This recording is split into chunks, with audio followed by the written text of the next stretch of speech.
The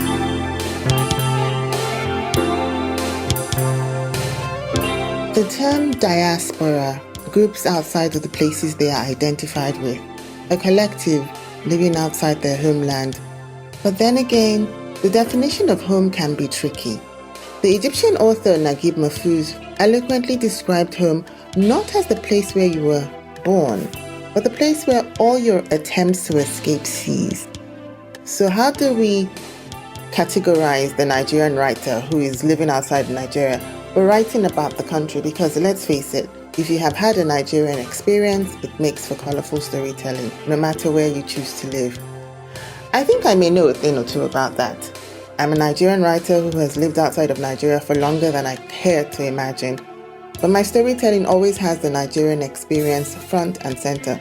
Actually, let me rephrase that. The Lagos experience. Welcome to Tokunbo.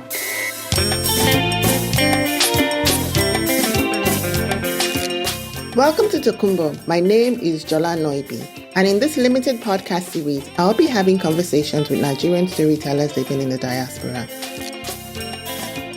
For me, because there was always this push where it was, oh, it's not sophisticated, that really used to bug me. My education as a writer has a lot to do with the political landscape in Nigeria and the kind of fiction that we were writing at that time, that we grew up reading. So it was kind of very much a kind of engaged, engagé literature. If somebody reads my book, reads my story, they're not just buying the book. They could buy any author's books. They're buying the belief that they will be inspired. But the story itself is based on, or the entire book is based on experiences I've had, on places I know. My father's advice never left me. Write about things you know of. Yeah. But then because I've mastered in my own way, up to now, I'm still learning how to write about things I know of. I've then learned that what I do know is the human condition. And the human condition can be in any place, any time, any period. When you leave Nigeria, or when you leave home, I think it applies to any diaspora author. It's a bit like taking a fish out of a river and putting it on the riverbank.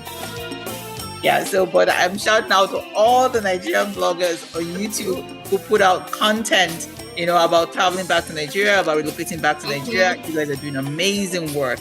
Work. It helps us all like me. So keep on doing your great thing. And so.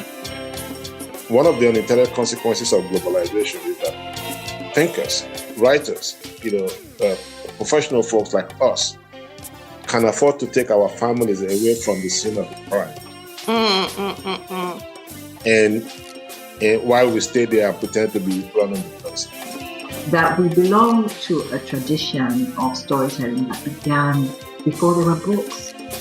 And I got this, I saw this notice on the board one day when I was pacing around in my school, hoping to actually apply for a master's in UI. And then I saw a notice that said, Fulbright, do you want to teach Yoruba in the US? I want to say, being a part of the diaspora is a beautiful thing. Tokunbo, coming soon everywhere you get your podcasts.